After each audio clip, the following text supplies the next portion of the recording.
nirukanya abantu dukorera, nirukanya abakozi nkabo, nirukanya ababosi nkabo, abantu ukorera ntugire umugisha, kabakorera umwaka umwe, imyaka 2, imyaka 10, 30 ikagera ntihagire ikintu na kimwe bakuraho kandi bo barakize. Reka nkubwize ukuri, uwo ni umuvumo, iyo ni karande ndayirukanye. Reka irinda abantu b'Imana, irinda abantu b'Imana, ndabikubwiye ngo irinda abantu b'Imana. Kuko niba ubarwanya nta mahoro ufite, ufite ibibazo, ufite intambara, ahubwo akawe kashobotse. Reka nkubwire ugize danger ngo barakomeye, wowe urakomeye, ukomeye te? Hakomeye Jesus wagiye ku musaraba. Nta bugufi kuko ibyo wigira. Intare ipfuye irutwa n'isazi nzima. Ni kumuririmbyi yavuze. Ukwiye kumenya ko igi kugendaho, nirukanye dayimoni zigenda ku bantu, nirukanye dayimoni zituma abantu badaca bugufi. Nasanze ari umwuka wo gushyira hejuru, sanga abantu mushize hejuru, sanga mbwira ibintu mwihaye, ibintu mwigize. Imana ntishaka, igihe kirageze kandi kirasohoye ubwo abasenga data bamusengera mu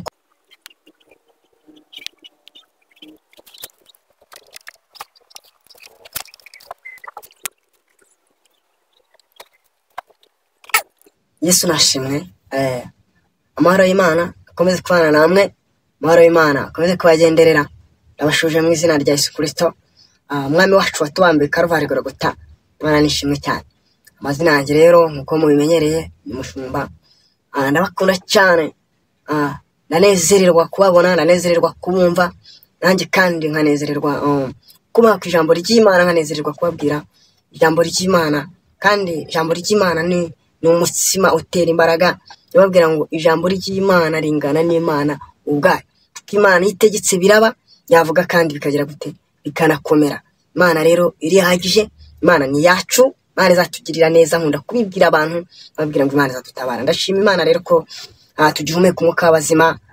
Yutekereje abo mwavukiye rimwe, yutekereje abo mu gihe kimwe cyawe bose, usanga bamwe batakiriho, usanga bamwe baragiye, usanga bamwe barapfuye, bamwe bishwe n'inzoga, abandi bishwe, abandi n'izamayibobo, abandi bishwe n'amatawa, abandi bishwe n'imogi.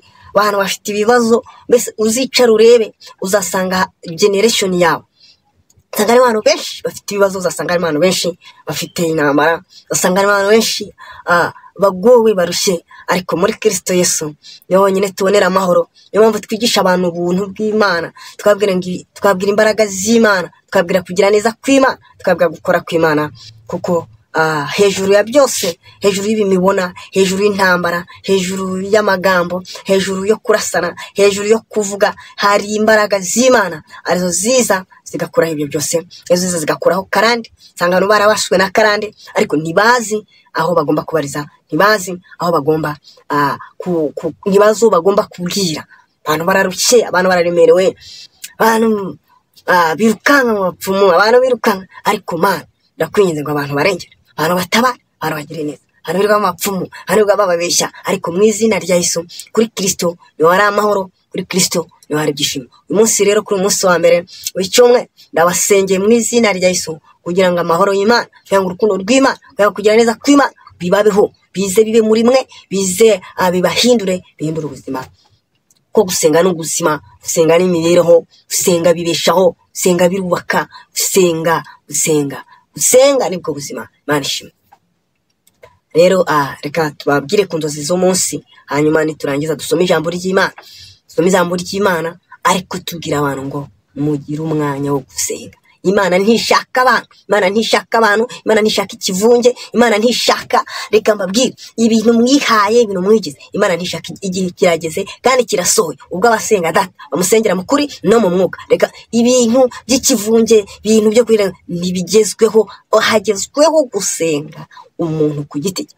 Niba utaragera ku rwego ugomba guhaguruka ngo wumve ko ukwiye gusenga, niba utaragera ku rwego wowe wumva ko ukwiye guhaguruka ngo uvuge Imana uri wenyine, wowe peke yake, reka nkubwire, ukeneye izindi mbaraga z'Imana, ukeneye ukundi kuboko kw'Imana, ukeneye kugira neza kw'Imana kugira ngo igusange, ikwereke ibihe tugezemo, kugira ngo igusange, ikwereke ko tugeze mu bihe bigoye kandi biruhije. Reka tuvuge, umuntu umwe yigeze anyandikira, arambwira ngo mbese iyo umuntu ngo arose arwana na bosi we, ngo ibyo byo biba bishatse kuvuga iki? Avuga ati ni ikibazo gikomeye cyane, ikibazo gikomeye.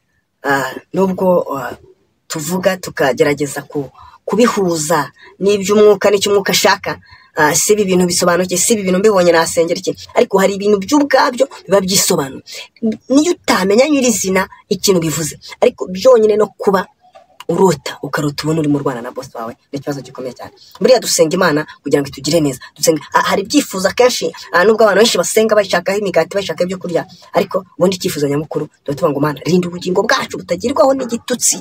Nicyo ngicyo ubundi nicyo nyamukuru, niyo ntego nyamukuru yo gusenga, ni ukugira ngo Imana igomeze kurinda ubugingo bwacu, Imana igomeze kurinda ubukristo bwacu nikugirwaho igitutsi bakugirwa. Ariko usanga abantu ntacyo babwiye abantu, reka da shwi mbese, ariko Imana ibarengera, ariko Imana ibatabare.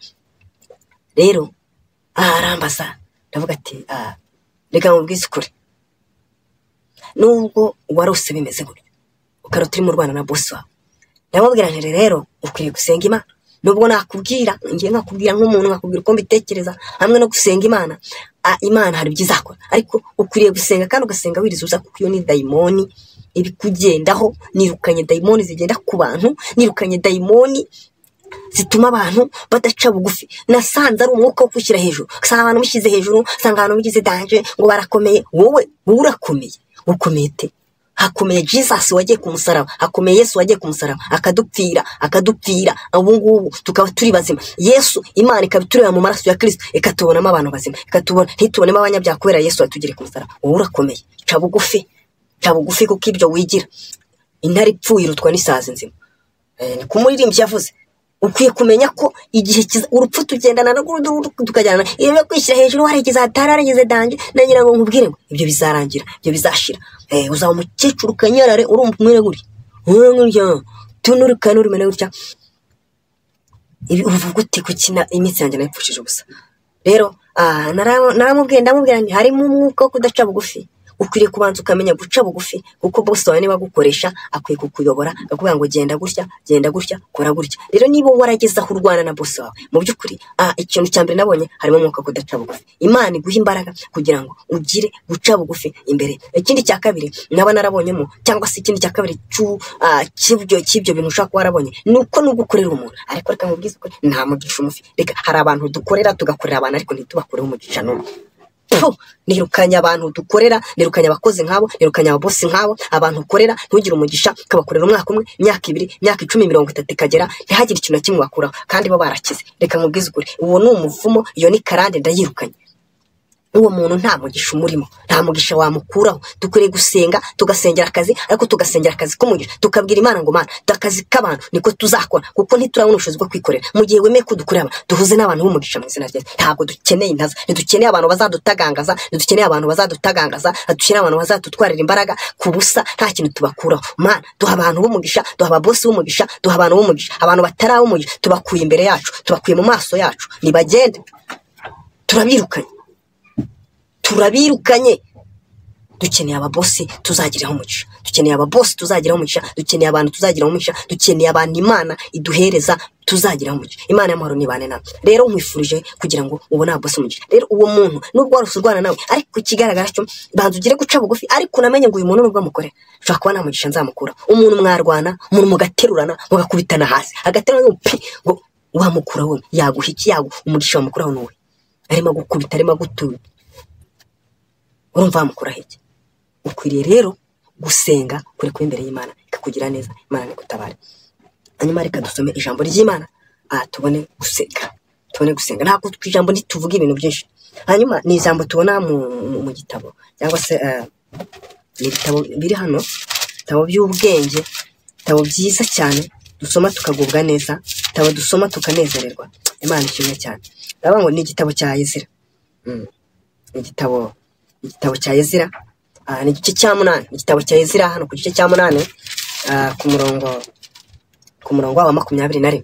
Titire y'amagambo iravuga ngo biyiriza ubusa ku mugezi Ahava. Maze ntekereza kwiyiriza ubusaho ngaho kuri uwo mugezi Ahava, kugira ngo twicishe bugufi imbere y'Imana yacu, ngo tuyoboze inzira idutunganiye twebwe n'abana bacu batoya n'ibintu byacu byose. Kuko nagize isoni zo gusaba umwami umutwe w'ingabo z'abasirikare n'iz'abagendera ku mafarashi ngo badutabare ku babisha ku babisha bacu bari mu nzira, kuko twari twavuganye n'umwami tuti amaboko y'Imana ari kubayishaka bose ngo ibagirire neza, ariko imbaraga zayo n'uburakari bwayo birwanye abayireka bose. Mwakire neza ijambo ry'Imana. Uyu Nezera uyezira ngo abone umurimo w'Imana, abone murapfapfana, babonye uri mupfapfana, aravuga ati uwagenda nkajya ku mwami nkajya kumusaba nkongera nkubaka igicaniro cy'Imana. Ngo ariko umwami aramubwira ati ko ziranzira nzizi uwaguha ingabo mukajyana, ariko ngo aramuhakanira avuga ati wapi, nta ngabo ntazo, inzira ni amahoro, Imana twizeye igize gute, irakomeye. Ngo amubwira aya magambo, aravuga ngo amaboko y'Imana ari kubashaka bose ngo ibagirire neza, ngo ariko nanone iri ku bantu bayirwanya. Mva nkubwire, niba uri mu bantu barwanya Imana, niba ufite ibibazo, ufite nta mahoro ufite, nta buzima ufite, ni muri mu bantu barwanya Imana, ni mu bantu badashaka kumva ijambo ry'Imana, reka nkubwize ukuri, nta mahoro ufite. Kandi mvuga ngo kurwanya Imana, ntugire ngo Imana izamanuka yitura imbere yawe.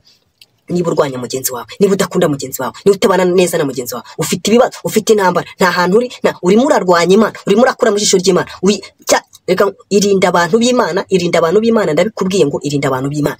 Kuko niba ubarwanya nta mahoro ufite, ufite ibibazo, ufite intambara, ahubwo akawe kashobotse. Reka nkubwize ukuri, akawe kashobotse niba urwanya abantu b'Imana. Hanyuma aramubwira ngo amaboko y'Imana ari ku bantu bose bashaka ngo bagire neza, ariko nanone iri ku bantu bayirwanya kugira ngo ihangane nabo. Uyu munsi Imana ihangane n'ibikurwanya, umunsi Imana ihangane n'abakurwanya, umunsi ihangane n'ibyaguhagurukiye, uburwayi bwaguhagurukira, intambara zahaguruka mu rugo, ibintu byakanga, ibintu bya Imana uyu munsi haguruke mu izina rya Yesu. Hanyuma ngo basenga biyiriza ubusa, Imana yumva gusenga kwabo, Imana irakora. Tushimye Imana. Iyo usomye hasi kuri uyu murongo baravuga ngo Imana yumva gusenga kwabo, igira gute, irabasubiza. Ngo basenga biyiriza ubusa, Imana yumva gusenga kwabo, Imana igira gute, Imana uyu munsi yumve gusenga kwawe. Ariko ndabivuga ngo musenge ariko mwiyiriza ubusa. Imana amahoro ibane namwe, Imana ikomeze kubashyigikira. Icyo nicyo mbifuriza mu izina rya Yesu. Amen. Amen.